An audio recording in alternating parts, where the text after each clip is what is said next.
Hey, un beau bonjour à toi, Ciné Techno. J'espère que tu vas bien. Mon nom c'est Benoît Vincent et aujourd'hui je te parle de cinéma. Cinéma maison. En réalité, j'ai écouté le film qui suit The Kid Who Would Be King en format Blu-ray. Alors, je me suis ramassé une couple de petites notes, là, question là, de rendre ça un peu plus pertinent. L'enfant qui voulut être roi ou The Kid Who Would Be King, distribué par 20th Century Fox et Big Talk Production, réalisé par Joe Cornish. On parle d'un film de 120 minutes. Alors, ça fait 30,3 millions au box-office sur un budget de 59 millions. Alors, ils ne sont pas rentrés dans leurs petits sous. Les acteurs, il y en a quand même plusieurs. Là. Il y a Louis Ashbourne Serkis qui joue le rôle de Alex ou Alexander Elliott, Dean Chubo Beaters, Tom Taylor as Lance, Rihanna Doris pour Kai, Rebecca Ferguson pour Laura Blanc, Angus Emery, que j'ai vraiment trouvé cool en tant que Merlin, Patrick Stewart, tu sais, là, Captain Picard, Professor X, dans le rôle de Merlin âgé, Dennis Go en tant que Madame Elliott, Doma Dumansny, Madame Lee. On a aussi eu le droit à Adam Bergstone sur The Stonehenge Guide. Je vais tout mettre ça sur le site web tantôt si jamais tu es curieux. Piste sonore, on parle de anglais DTS HD Master Audio 7.1. Français, espagnol, Dolby Digital 5.1. Les sous-titres sont en anglais, en français, en espagnol. Alors, je te lis ce qui suit, question de te mettre un petit peu dans l'eau.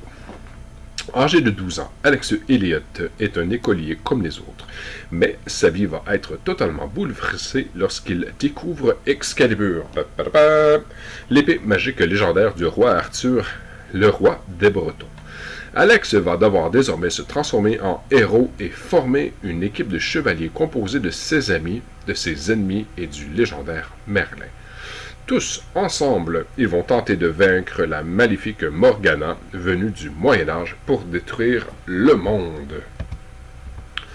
Quand même, plusieurs suppléments qui nous sont proposés, là, question d'aller voir un peu à l'arrière de la caméra, scène cachée, scène supprimée, la magie, tout le tralala là, du cinéma. Ça demeure un peu dans le même contexte là, habituel là, des éléments additionnel qu'un Blu-ray peut retrouver. J'ai aimé ça. J'ai écouté ça avec mon fils de 13 ans. The Kid Who Would Be King. Je me souviens pas si mon fils avait déjà vu l'histoire du légendaire roi Arthur. Je sais qu'il était familier avec le concept, mais de là de le voir en images, en mots, moi, Excalibur, Merlin, Morgana, Sir Lancelot, c'est tous des personnages qui m'ont accompagné pour la majeure partie de mon enfance, adolescence. C'était très courant là, dans les années 70-80. Excalibur was the thing. Je crois que lui a appris à découvrir ça, puis moi j'ai appris à le redécouvrir. J'ai beaucoup apprécié l'histoire qui nous a été proposée. On s'entend, c'est très très enfant. Je te dirais là, qu'un range là, de 8-9 ans, 14-15 ans, c'est vraiment le public cible de ce film-là. Des bonnes petites morales à la cour d'école aussi qui nous sont proposées à l'intérieur. Comment est-ce que tu fais pour faire face à l'adversité? Comment est-ce que tu fais faire pour ne pas abandonner? De quelle façon vas-tu te conduire? Vas-tu être un noble citoyen? Comment tu fais pour passer d'un vilain garnement? Parce qu'il y en a deux dans le lot qui sont un petit peu des bullies. Hein? Ils font de l'intimidation à l'école. Comment est-ce qu'ils font ces gens-là pour dire bon ben je change mon fusil d'épaule et je décide de devenir une personne honorable? C'est un peu ce que le film a à nous proposer pour les valeurs morales. Puis honnêtement, je trouve que c'est parfait. Je trouve que c'est super bien signé. On a le droit à un roi Arthur qui est peu courageux, qui est pas vraiment capable, qui est un orphelin, c'est difficile d'être lui, c'est difficile pour lui de respirer.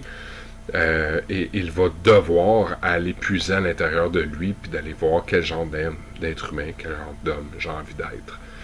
Le côté magique prend par moment des des soupçons à la Harry Potter, je te dirais, au niveau du graphisme, au niveau du CGI qui est sélectionné.